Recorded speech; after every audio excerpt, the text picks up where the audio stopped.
Ayun mga idol, may nakita si Master Budik dito, no? Na matanda. Buti na lang may dala siyang bigas, no? Ati ko ano? Ay, mo tay. Saan galing yan? Ay, paglulutuhan ka tay. Nagluluto ka. Dami na kami bigas oh. Ha? Ah, marami na siyang bigas pa. O, wag na natin ibigay. Huwag ko lang bigas. Ay, mo tay. Ah, may kasama May kayo. sundo po kayo. May sundo kayo, tay. Nakakawit ka rin. Nabibigat na kami dun tayo. Ha? Naninila kayo sa downtown. Ganti polo si tatay oh. Oo. Yung mga mapapadaan dito, papansin nyo si tatay oh. Kahit konting barya lang, wala namang pagkain.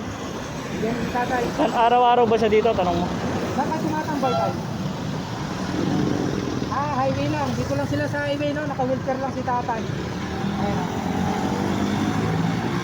Ginatikot ko din si tatay, no? Para ba naghihintay, mayroon siyang kinakain.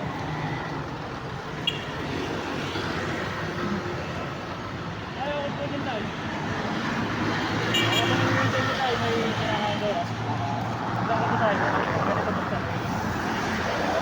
So ayan, binigyan rin ni Jeff Moto no, ng kutkutin para kay tatay para mayroon siyang kinakain. Ayan, pang ano ng gutom. Ayan, bubunot pa ng ano si para ano niya. Ayan. Sige tayo, ingat ha.